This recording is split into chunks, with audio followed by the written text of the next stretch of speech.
যুবক, তুই তোকে চিনলি না। হায় হায়, তামসাটাকে জিন্দিগি মনে করলা। এক প্লেট বিরিয়ানি দিবে, এক প্লেট খিচুড়ি দিবে, দুইটা জিলাপি দিবে, এর জন্য জিন্দিগিটাকে কামিয়াবি বানাইলা। এটা কি মনে করলা সফলতা? কিছুক্ষণ মোবাইল চালাইলা, কিছুক্ষণ মেয়ে দেখলা, ছবি দেখলা, নাটক দেখলা, নাচ দেখলা, আর কিছুক্ষণ ঘুমিয়ে রইলা, এটাকেই জিন্দিগি মনে করলা। আর আপনারা যারা ব্যবসায়ী কামাই রোজগারি করেন, আর আপনারা এই কিছুক্ষণের কামাই আর বউ বাচ্চার জন্য ভাত মাছ কিনা, এই কদ্দুরকে জিন্দিগি মনে করলেন। আহা, এই সামান্য কদ্দুর ফিকির, এটা তো পিঁপড়ার ফিকির। পিঁপড়া পিঁপড়া। আমাদের বাংলাদেশের একজন শ্রেষ্ঠতম আলেম দ্বীন, গবেষক আলেম ডক্টর আফম খালিদ হোসেন, অনেক বড় মাপের আলেম এবং জ্ঞানী গবেষক, উনি বলছেন এক পিঁপড়া সামান্যটুকু খাবার খায়, হ্যাঁ, কিন্তু এরপরও সে জমা করে রাখে।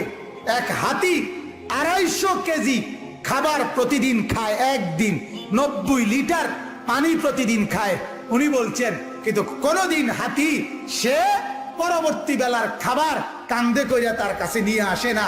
সে এরপরে প্রতিদিন মাওলার উপরে তাওয়াক্কুল করে থাকে। রব্বুল আলামিন 250 কেজি খাবার প্রতিদিন তার কাছে পৌঁছায়া দেয়।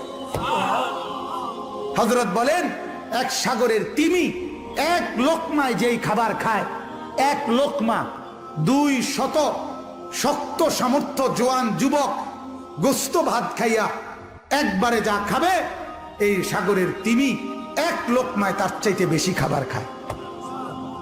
সাগরে কত লক্ষ তিমি, কি পরিমাণ খাবার মালিক সরবরাহ করতেছে। তাইলে তুমি কেন এত পেরেশান হয়ে গেলা? তুমি কেন পেরেশান হয়ে গেল? ছেলেটাকেও কামে লাগাই দিলা, মেয়েটাকেও কামে লাগাই দিলা, ফুতের বউরেও কামে লাগাই দিলা, নিজেও কামে লাগাই দিলা। কেউ কাউরে জিজ্ঞাসা করো না, কিরে বাবা তোমার নামাজ পড়ো না কেন? স্বামী স্ত্রীকে বলে না, স্ত্রী স্বামীকে বলে না, বাবা মা সন্তানকে বলে না, সন্তানাদি বাবা মার ফিকির করে না, কারো কোনো ফিকির আখিরাতের নাই। এতগুলো মানুষ মিললাই বাত এক লোকমা। ছি ছি ছি। অথচ রব্বুল আলামিন যেটা বললেন যে আমি একমাত্র মুখাপেক্ষী, আমার কাছে সবকিছু মজুদ আছে।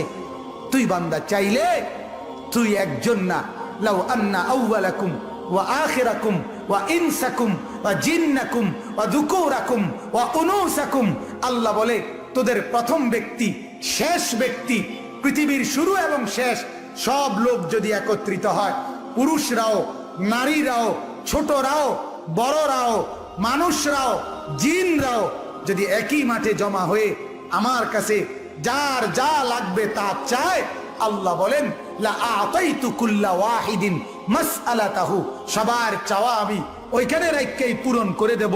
মা নাফিদাত মিন খাজাইনি শাইউন, আমার ভান্ডার থেকে এক ফোঁটাও কমবে না। এমন যিনি তিনি আল্লাহ। তাকে ছেড়ে কোথায় দৌড়াচ্ছেন? আল্লাহকে ছেড়ে কোথায় যাচ্ছেন? আল্লাহকে ছেড়ে কোথায় গেলেন? যুবক, আল্লাহকে ছেড়ে কোথায় গেল? নামাজ না পড়ে নর্তকী দেখে লাভ কি হয়েছে পর্যন্ত বলো না একবার। ওই মাদেরকে বলো না, মা এই পর্যন্ত বেপর্দা হয়ে যত মহিলা পুরুষকে দেখাইলা, মা কে তোমারে কয় টাকা চাঁদা দিছে এই পর্যন্ত? 2টা পয়সা তোমারে কোনোদিন দিছিনি, চাইয়া না গেল যা। কথা বোঝেন নাই? তোমারও তো দেখে গেল, কিন্তু দ্বিতীয় পয়সা তো দিল না। কি পাইলা? পাইলাটা কি দুনিয়া? অবুঝ মানুষ বুঝতে চায় না, অবুঝ সন্তান বুঝতে চায় না। তার সমস্ত দুশ্মনী নামাজের লগে, তার সমস্ত দুশ্মনী আল্লাহর সাথে। সে তার একটা বন্ধু, সামান্য একটা বন্ধু, তার এই সামান্য পরিচয়, তারও মন রক্ষা করতে সে রাজি, কিন্তু সে তার মালিকের মন রক্ষা করতে রাজি না। হায় হায় হায় হায়, কি শক্ত পাষাণ! আল্লাহ আমাদেরকে বুঝ দান করেন।